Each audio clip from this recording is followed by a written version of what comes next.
Bonjour à tous et bienvenue sur Studio TT, j'espère que vous allez bien. Dans cette vidéo, je vais vous montrer comment réaliser ces deux modèles différents de bagues avec presque rien. Franchement, si vous avez déjà tout le matériel à la maison, ça vous coûte 0 €. Donc comme d'habitude, si vous aimez cette vidéo, n'hésitez pas à la liker, à me laisser un commentaire et enfin à vous abonner et à activer la petite cloche si ce n'est pas encore fait. Ça m'encourage beaucoup à continuer à vous faire plein de tutos. Aussi, si vous n'avez pas encore vu la première partie de cette vidéo, je vous invite à aller la voir. Je vous montre comment créer ce joli porte-clés. Donc voilà, et j'espère que cette vidéo va vous plaire. Je vous laisse avec le matériel. Donc pour réaliser cette bague, il vous faudra du fil de fer. Donc là, moi je vais utiliser le violet parce que franchement je l'adore. Mais si vous n'avez pas la même couleur de fil de fer que moi, pas d'inquiétude, vous pouvez utiliser celui que vous avez. Il vous faudra aussi bien évidemment une pince plate et une pince coupante. Donc comme je vous le disais dans l'introduction, c'est avec vraiment très peu de matériel qu'on peut réaliser cette très jolie bague.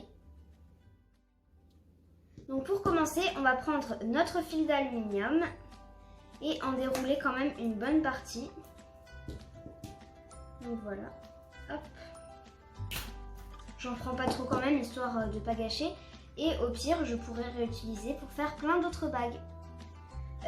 Donc pour commencer, il va falloir avoir un objet ou le doigt de la personne à qui vous allez faire la bague. Donc si vous le faites à vous-même, tant mieux, ça va être plus simple. Sinon, vous pouvez prendre un objet circulaire comme un marqueur ou quoi que ce soit qui a la taille à peu près d'un doigt. Donc pour commencer, on va venir faire la forme de tortillon qui va être la base de notre bague. Alors très important, il faut bien laisser une petite marge pour faire la boucle, ici que vous voyez. Pourquoi je fais une boucle? Tout simplement parce que sinon la personne qui enfilera la bague risquera de se couper et ça sera pas bien à mon avis. Donc pour commencer, je vais prendre mon doigt et soit à l'aide de ma pince ou tout simplement à l'aide de mes doigts, si jamais c'est assez souple, et ben je vais venir modeler. Je vérifie aussi que ça passe bien. Là vous voyez, ça a un peu de mal à passer quand même, donc je vais tout simplement un peu écarter, je peux refaire, recommencer et tout. Donc à vous de faire jusqu'à ce que bon vous semble. Et donc je vous montre le résultat juste après. Donc là j'ai fait ma forme de tortillon, comme vous pouvez le voir. Je me suis aidée d'un marqueur qui avait à peu près la taille de mon doigt et après j'ai élargi un peu étant donné que c'était un peu petit. Donc ensuite je vais couper l'excédent de fil tout en laissant toujours une petite marge pour réaliser la boucle à l'aide de notre pince plate. Donc maintenant je replie pour former la petite boucle, voilà. Je ne sais pas si vous voyez très bien. Donc c'est assez simple, là je laisse vraiment une assez petite marge quand même, sinon ça fait trop gros et on n'arrive pas à faire bien la boucle. Et je prends ici le bout et hop. Si j'y arrive, je tourne. Tout simplement. Voilà, je peux faire quelques petites rectifications jusqu'à ce que ce soit parfait.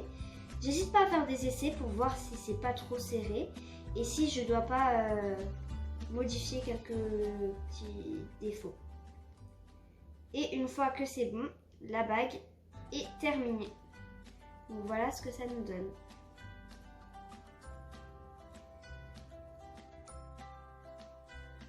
Donc là on a réalisé une première bague et maintenant pour la deuxième on va avoir vraiment plein de variantes possibles.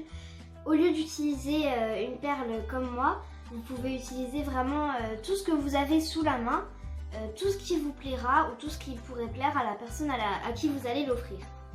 Donc la première étape, c'est comme pour l'autre, on va découper une bonne longueur.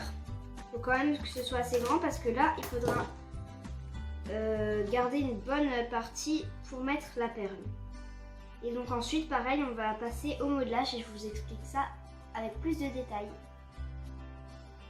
Donc pour commencer, on va prendre notre perle et on va la passer à peu près au milieu. Il n'y a pas besoin que ce soit parfaitement au milieu, puisqu'après on va ajuster au moment de la découpe. Et ensuite, je vais venir resserrer les deux bords comme ça, donc je vais mettre de la pince, si j'y arrive.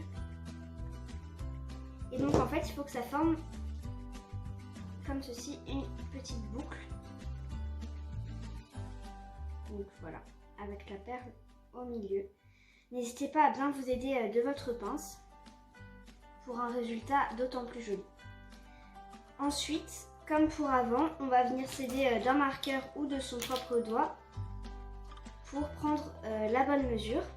Et donc là, avec un côté, enfin un morceau de fil d'aluminium, on va venir faire un tour et rejoindre de l'autre côté.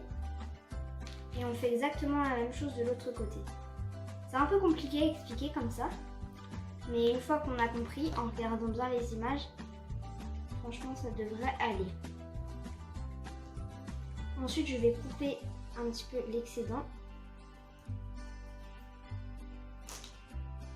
Hop, comme ceci. Je vérifie que ça passe bien. Donc là ça passe, c'est bon. Et je vais encore raccourcir un tout petit peu. Et comme avant, on va faire une petite boucle pour terminer. Donc voilà, alors comme je vous l'ai dit tout à l'heure, c'est vraiment un peu compliqué à expliquer. Mais en regardant bien les images, eh bien, je pense que ça devrait aller. Donc voilà, je fais exactement la même boucle de l'autre côté. Alors ce qui est bien avec cette petite bague là, c'est qu'elle peut se régler. Du coup en fait vous pouvez ajuster la boucle selon la taille de la personne en fait.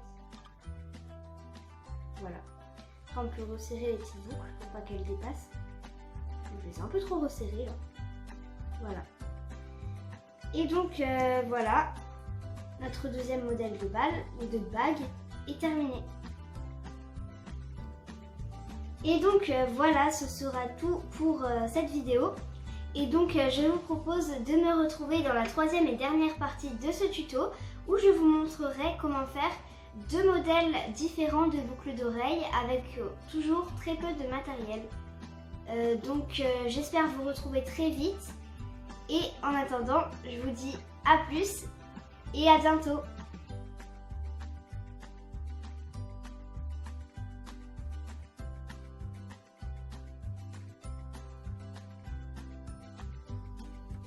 Donc pour commencer, on va venir prendre la forme de base. Donc vous voyez en fait c'est une sorte de tortillon comme ça. Et on fera les petites boucles après. Donc ensuite, je vais terminer.